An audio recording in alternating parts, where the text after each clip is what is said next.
wafdigan ballaaran ee ka socday dalkaasi Finland oo ay horkacisay haweeneyda dalkaasi u fadhida magaalada Nairobi ee dalkaasi Kenya ayaa intii ay ku sugnaayeen xarunta isbitaalka guud ee magaalada Hargeysa waxa kulan ballaaran ay la qaateen wasiirka wasaaradda caafimaadka agaasimaha guud ee wasaaraddaasi agaasimaha isbitaalka guud dhakhaatiir iyo xubno ka mid ah khibrada dhinaca caafimaadka ee ka howlgala isbitaalka guud ee magaalada Hargeysa ugu horreeyna wasiirka wasaaradda caafimaadka Somaliland Xasan Daahir Dhimbil ayaa si diiran ugu soo dhaweeyay wafdigaasi Somaliland isla markaasina ka warramay xiriirka fiican ee u dhaxeeya dawladda Finland iyo Somaliland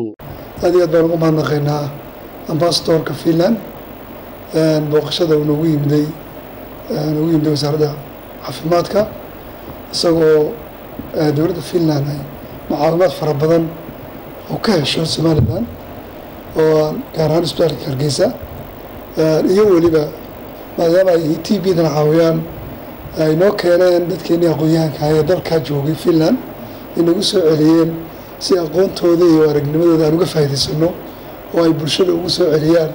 waa fursad aad iyo aad u qiimo badan agaasimaha guud ee wasaaradda caafimaadka Dr. Cismaan Xuseen Warsame ayaa isna ka warramay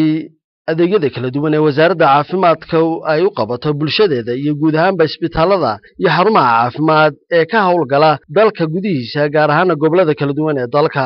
iyadoo markaa noogu yimi inay booqdaan isbitaalka ogaadaan una kurgalaan taageerada ay isbitaalku u fidiyaan taageeradaas oo ay ka mid tahay dhakhaatiir iyo hawlwadano caafimaad oo fara badan oo dawladdu ay xagga taxpayer-kooda ama xagga cashuur ay ka bixiyaan aad iyo aad bay runtii anaga noo taabatay dad fara badan baa ka faa'iida 15 dhakhtar baa ka howlgala oo ay dawladdu taageerto oo siiso gunooyin sidoo kale qorshe waxa weeye in la gaarsiiyo 20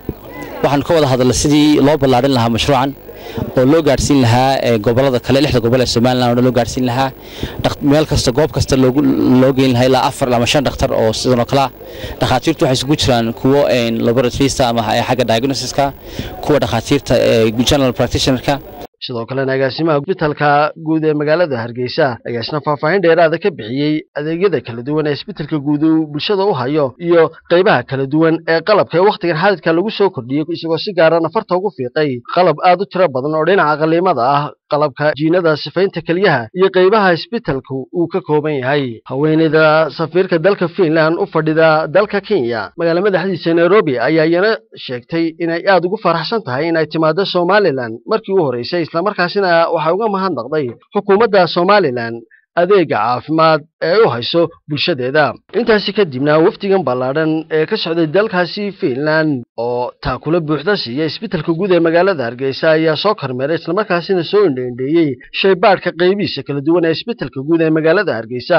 jiinada sifaynta kaliyaha iyo qalabka adeega ilkaha iyo qaybaha carruurta kuwaasi oo door muhiim ah ka qaadato dawladda Finland isla markaasina si joogto ah ay gacan u siiso ugu dambeyntii agaasimaha guud ee wasaaradda caafimaadka ayaa ka warramay taageerada laxaad kale ee dawladda Finland ay siiso Somaliland dhinaca caafimaadka iyo ujeedada kormeerka wafdigan